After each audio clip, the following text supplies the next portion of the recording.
သူများပြောမှလည်းကြောက်တယ်ပါလဲပါတယ်လူပါတရားနာနော်နမတွေကလူပြင်းတရားနာနမတွေကပါလေ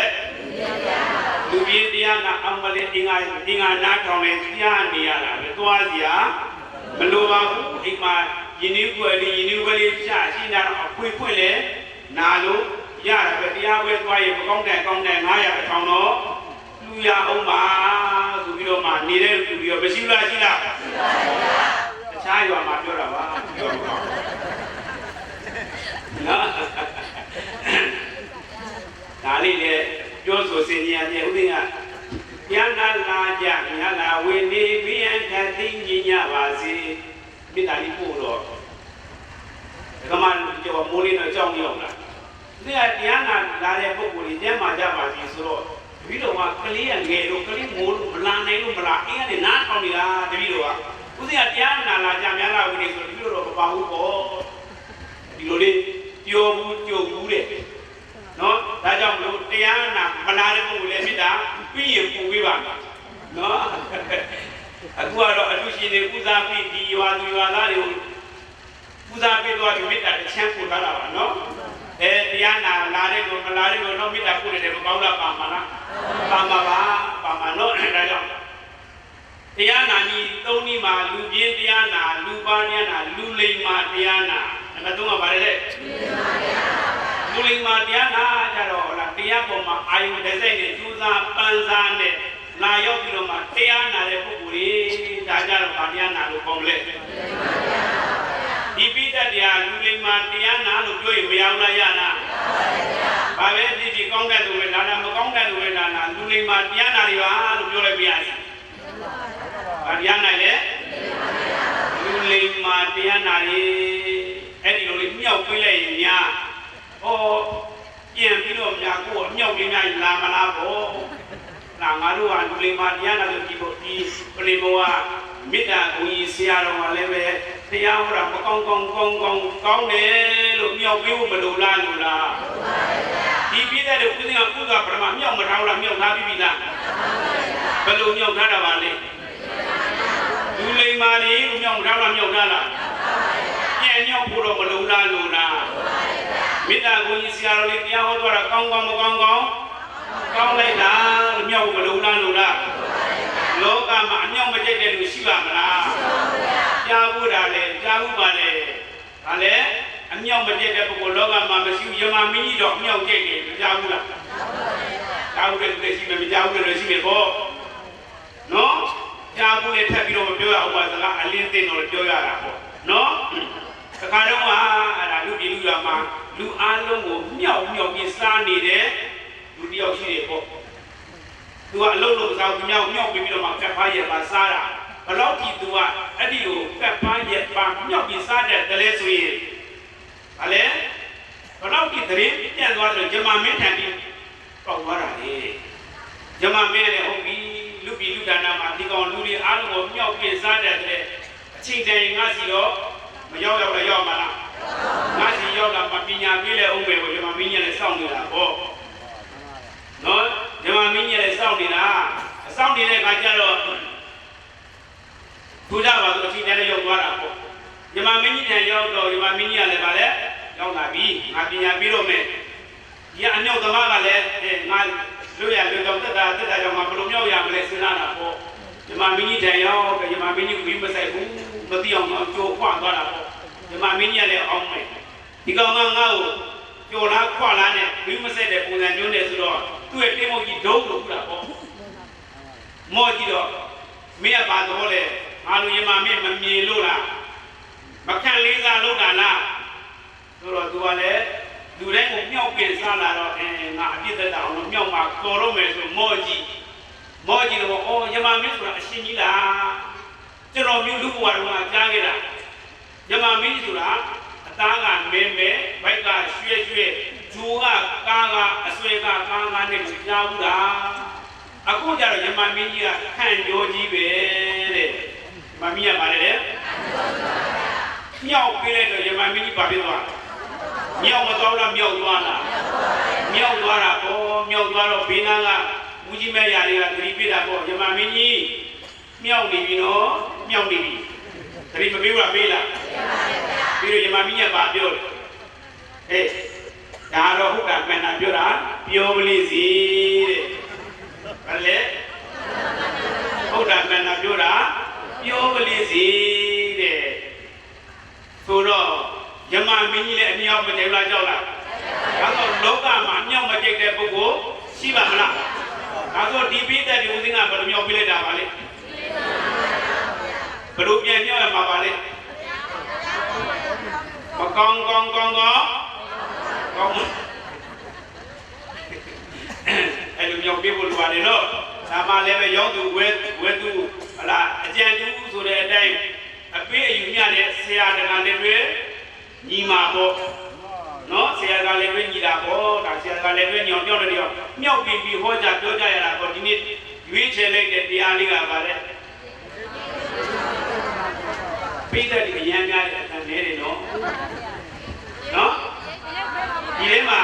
တရားနာပိဋကတိထဲမှာအမျိုးသားနဲ့အမျိုးသမီးပဲအများဘယ်နေရာရောက်ရောဘယ်တရားဝဲကြည့်လိုက်ကြည့်တယ်ဆယ်ပုံပုံဝင်တပုံတော့မကောင်းလားကွာလားကွာတယ်ဆယ်ပုံတပုံတော့ကိုကွာတယ်ဘယ်နေရာကြည့်လိုက်ကြည့်တကာကြီးတွေဘယ်ရောက်လာပါလဲ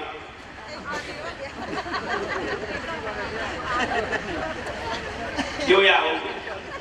နော်တကာတော့အခုလိုညာတရားဝဲကြည့်ပါတာပေါ့ညာတရားဝဲကြည့်ပါတော့ကဲညာပဲဆိုတော့တရားနာသွားညာအပြင်သွားရဟူကာလာပေါ့ညာအပြင်တရားနာသွားရမျိုးသမီးမသိတော့ဘူးဒါတကာကြီးနဲ့တကမာကြီးပေါ့ရှင်နာသွားနာကြီးဆိုတကာကြီးရနာမလို့လားလွတ်လား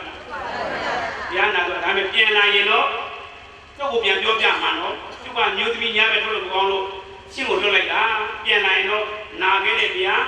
ပြန်ပြောပြရမယ်လို့တကမာကြီးကမှားလိုက်တာတဲ့မှားလိုက်တော့တကာကြီးကလည်းတရားနာတာဝါဒနာပါလားမပါလားဆိုတော့များသောအားဖြင့်တခါကြီးတရားနာဝါဒနာမပါတဲ့တော့များဘူးလားမသွားခြင်းမသွားလားသွားလားမသွားခြင်းရမနာခြင်းမနာဘူးလားနာလားမနာခြင်းပဲအိတ်ကကြီးပြန်လာမှာပေါ့နော်ပြန်လာတဲ့အခါကျတော့တရားဝဲကြီးပြီးလို့ဘေးကလူလေးကိုတော့ဟဲ့ပြီးလို့ပြောတော့မှတခါကြီးကလာ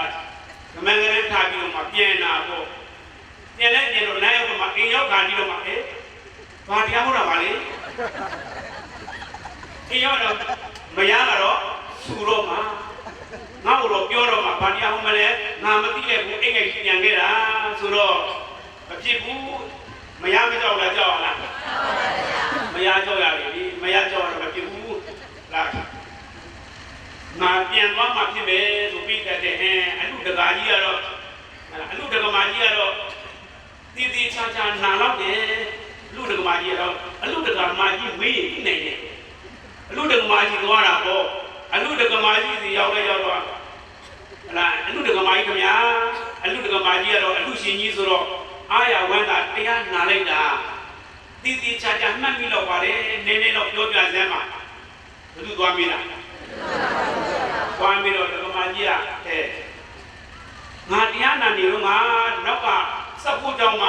ဘသူတွေကများဖတ်ပြီးအိုးနေနဲ့တဲနေမလဲဆိုပြီးတော့မှတွေးပြီးတော့မှတကမာကြီးကလည်းတရားနာနေတာလေဘာတရားဟောသွားမှန်းသိပြန်လို့လေရှိစီတော့အလူတကာကြီးမေးအောင်မနော်အလူတကာကြီးမေးအောင်မဆိုပြီးတော့မှအလူတကာကြီးပြောတာအလူတကာကြီးညာအလူတကာကြီးကတော့ဟလာချွေးနေစာနဲ့လူပြီးတော့မှပွဲချင်းပါတာဆိုတော့အလူတကာကြီးကတော့တီတီချာချာမှတ်မိမှာပါတီတီချာချာနာခဲ့မှာကျွန်တော်မျိုးကိုတရားလေးနည်းနည်းပါးလောက်တော့ခေါင်းစည်းလေးဖြစ်ဖြစ်ပြောပါဗျာလို့မမေးဘူးလားမေးမှာလားမေးတဲ့အခါကျတော့အလူတကာကြီးကဒီအလူပွဲပြီးလို့ရှိရင်ဘုသူစီမာယူတာကအကျွေးကဘယ်နှသိနော်ငါဦးလေးစီမာယူတာအကျွေးကဘယ်နှသိနဲ့အကျွေးစီနေတွေးပြီးတော့မှနာလိုက်တာဘာတရားဟောသွားမှန်းပြီးပြန်ဘူးလေဒီနေ့ကကျွန်းနိုင်ဝင်လို့သိုးတော့အဲ့တဲ့မပါပါဘူးနော်ညောက်ဘူးမလို့လား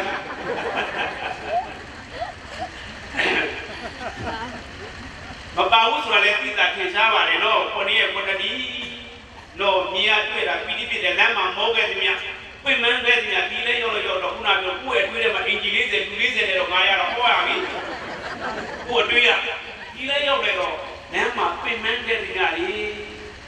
နော်ဟောပါချတယ်လို့ကြည်အေးသွားပါလေကျောင်းပေါ်တက်လိုက်တော့ကျောင်းကဆရာတော်ရဲ့တွေးမှုမေတ္တာအရေးအောက်ကိုရောက်တော့ဆရာတော်ရဲ့ကြည်လင်းတဲ့မျက်နှာလေးကိုမြင်ရတော့လေအမောတွေပြည်သွားပါတခါကြီးလည်းကိုယ်တိုင်တွားရင်လာကြည့်အမောတွေပြည်ရပါတယ်ကျောင်းဝင်းနဲ့ရောက်တော့မန်းနဲ့ကြီးကဟီလိုပြည့်လိုက်မွေးလိုက်စားလိုက်တော့လိုက်ကြတာချင်းငိမ့်သေးဆိုအမောတွေပြည်သွားရပါတယ်ဒါဆိုဒီတခါကြီးနဲ့ဒီတခါကြီးဒီလူချင်းဒီလူမကြီးကတော့ဒီတဲ့ပါမယ်လို့မထင်သလိုပါလဲမပါပါဘူးလို့ဒီတိကျကျနားမှာပါနော်ဟုတ်ပြီဒါဆိုတော့ဒုက္ခပဲဘယ်သူမရပါမလဲအိမ်ရောက်တော့မရကဆူတော့မယ်ဟလားဆူတော့မယ်ဘယ်သူမရပါမလဲဆိုပြီးတော့မှဟလားကောင်းကုန်စဉ်းစားတာပေါ့ဟုတ်ပြီမရတော့မတော်ဆိုင်နိုင်ဘူးဘုန်းကြီးဆူကြည့်ဆူကလေးစီတရားဘုန်းကြီးသွားမယ်ပေါ့ကြည့်မရတပည့်တော်ရှင်ဘုရားတရားဟောနေတော့ဘုရားတပည့်တော်ဟလားအိမ်ငယ်ကမနာခြင်းနာလိုက်တာဗျာပုံမွေလေးဝန်ခံပါတယ်ဗျာတပည့်တော်တရားလေးကောင်းစည်းလေးတော့ချင်းမြင်တော်မူပါဗျာလို့ဆရာဘုန်းကြီးကမင်းလားမေးလားမေးပါဗျာသွားပြီးတော့တရားဘုန်းကြီးကဗာပြောလဲဆိုတော့အေးတဲ့ဟလားငါတရားဟောရင်းနဲ့ငါရှိမှာတရားပွဲထိုးထားတယ်မပြောသေးဘူးအစိမ့်နေကွာတရားပွဲကမပြောသေးအစိမ့်နေတယ်ဒီအစိမ့်တွေကိုကြောက်တော့ရင်တော့ငါသင်္ကန်းကြီးတွေထုတ်ပြီးတော့မှထုတ်တန်းမှာပဲဆွဲထားရမလားပြီးနိုင်တဲ့ကိုထက်ချပဲအုပ်ထားရမလားဒီငါပြောသေးမဲ့အောင်ငါဘလို့ဥရပါမလဲလို့တွေးရင်နဲ့ဟောလိုက်တာငါလည်းဘာဟောလိုက်မှန်း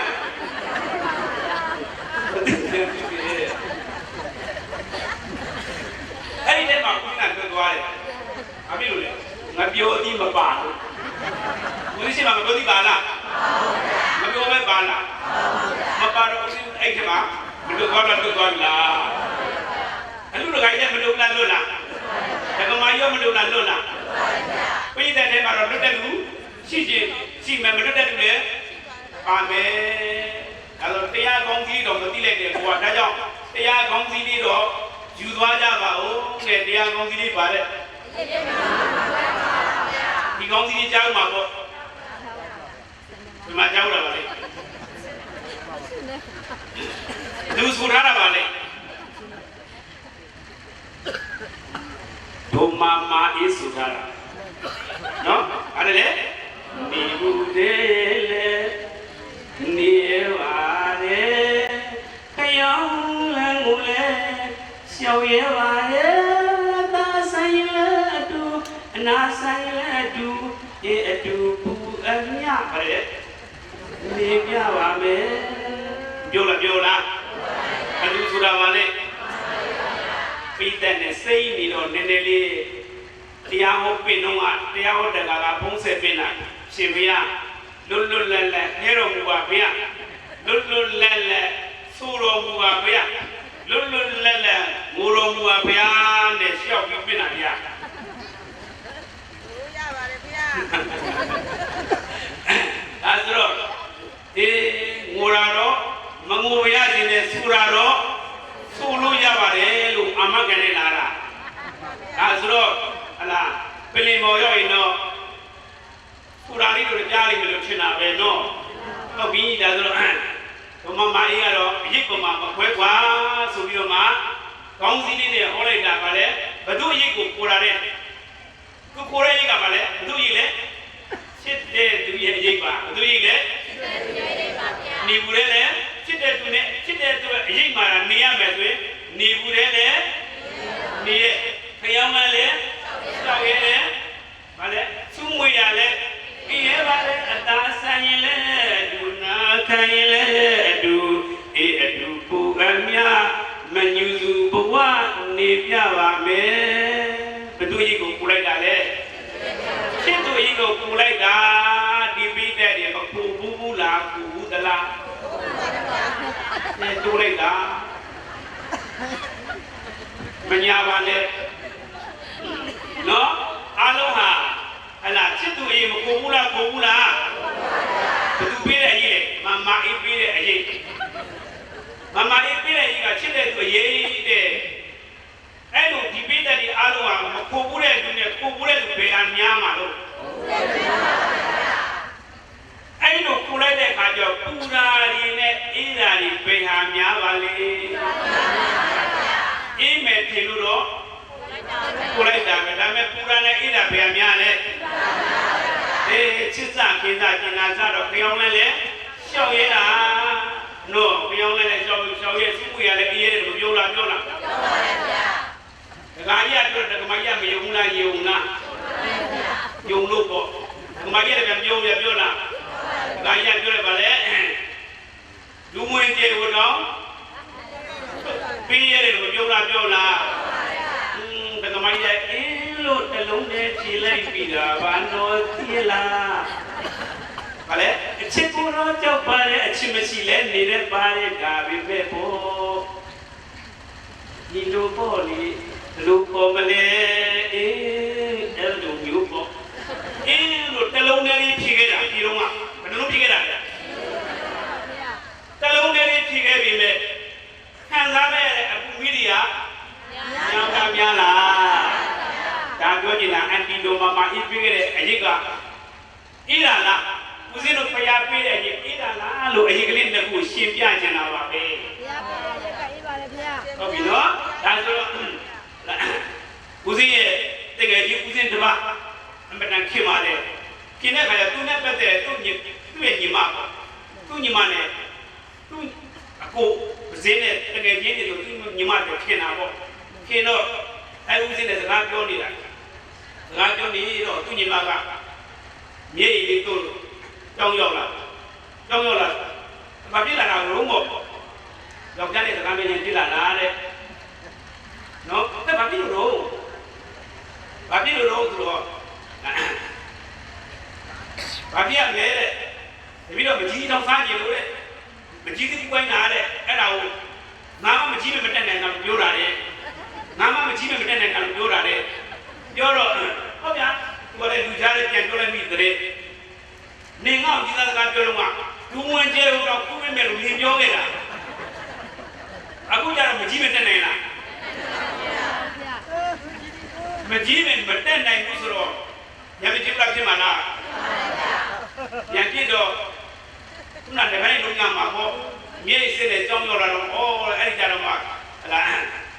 သူ့မောင်ပစည်းကနေတော့မှနှစ်ယောက်လုံးခုတော့မှနင်တို့ဘာမဟုတ်တဲ့ကိစ္စနဲ့တက်နာတက်ရမယ်ပေါ်ဆုံးမလေးတော့ရောက်တယ်ခုနပြောသူအစားကတော့အေးမဲ့ထီလို့နော်အေးမဲ့ထီလို့လူဝင်ကျဲကိုရဲ့ခရောင်းလိုက်ဟာဖြတ်ရဲလို့ပြောပြီးတော့မှအေးလို့တလုံးနဲ့ဖြေခဲ့မိတာပါနော်အလုံးတလုံးနဲ့ဖြေခဲ့ဘူးလေနော်အဲ့တလုံးနဲ့ဟာအေးတာနဲ့ပူတာပဲများတာတော့ဟုတ်ပြီဒါဆိုမမကြီးအကြီးကတော့အတူကြီးပေါ့မမကြီးအေးကဘာကြီးလဲတကယ်မှမအေးတာသူပြောတော့အေးတယ်လို့ပြောတာဒါပေမဲ့သမီးကိုသူရဲ့ပဲလေပြောကြတာပဲဒါပေမဲ့တကယ်လည်းကြတော့နေနိုင်မှာမလားမနေနိုင်ဘူးတဲ့နောက်ဒါကြောင့်မမအေးပြည့်တဲ့ကြီးကမှလည်းအတူလားစစ်အတူကြီးဘုရားပြေတော့မယ်နော်ဘုရားကပြေတော့မယ်ဘုရားကအရေး၅ပါးတဲ့အရေးဘယ်နှပါးလဲလိုက်ဆိုလိုက်ရအောင်တစ်ပေရိတ်လာအေးမြရေရှာဆွေမျိုးမိဘမင်းငါတာပါဆရာအရေးလွန်သိချမ်းသာမြတ်ဖယားမတ်သားမရှင်သာမြတ်စွာဘုရားပြည့်တဲ့အရေးက၅မျိုးအရေးဘယ်နှမျိုးလဲနံပါတ်1ကရုက္ခတာဆာယာဒုက္ခရုက္ခတာတိပင်ရဲ့ဆာယာကြီးဟာဒုက္ခအင်းညာရဲ့တိပင်အေကလေးရတယ်အေးတဲ့ပြုလားအေးလား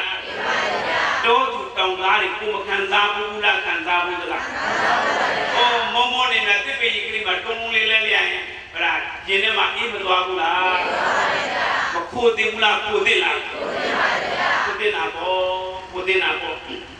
နော်နံပါတ်1သစ်ပင်ကြီးကကိုသိနာတော့မှန်တယ်တဲ့ဒါပေမဲ့သစ်ပင်ကြီးကသူ့ရဲ့အောက်ကိုဝင်မှာ ကြီးတာဆိုတော့တိပိတ်ကြီးကလေးကနေနေပြီးမကျင်းလားကျင်းလားကျင်းပါဗျာသူ့တဲ့အဲ့တဲ့ရေရှိကြီးတွေ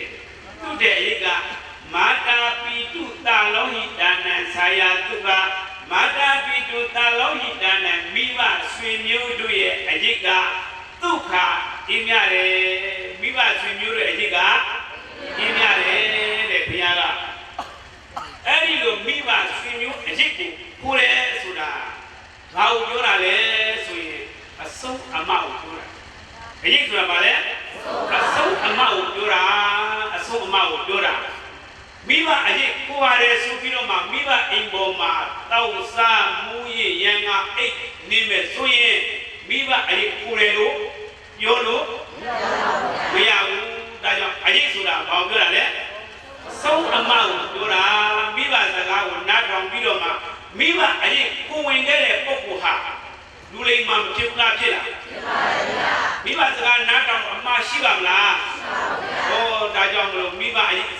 ကိုဝင်ခြင်းဆိုတဲ့မိဘစကားနားထောင်မယ်ဆိုရင်အေးဘူးလားအေးလားလူလိမ္မာလေးဖြစ်တော့ဘယ်နေရာသွားစိတ်မချရဘူးလားအဲ့ဒါကိုရေးပါလေအဲ့မိဘအရေးပဲဟုတ်ပြီတဲ့အရေးပဲတခုရနောက်နံပါတ်1ကတစ်ပင်အရေးနံပါတ်2ကမိဘဆွေမျိုးရဲ့အရေးကပို့ပြီးတော့မကြေဘူးလားကြေလားပူကြေတာပေါ့ပူကြေတာပေါ့နော်တကနံပါတ်3နံပါတ်3ကဓမ္မိကနံရာဇုနံဆာယာဒုက္ခဓမ္မိကနံတရားတစ်ပြည့်အုပ်ချုပ်ကြကုန်သောရာဇုနံမင်းတို့ရဲ့ဆာယာအရေးကဒုက္ခအင်းရတယ်နံပါတ်3ကဘာလဲတိုင်းပြည်ကိုအုပ်ချုပ်တဲ့မင်းတို့ရဲ့အရေးကလည်းဒီလေ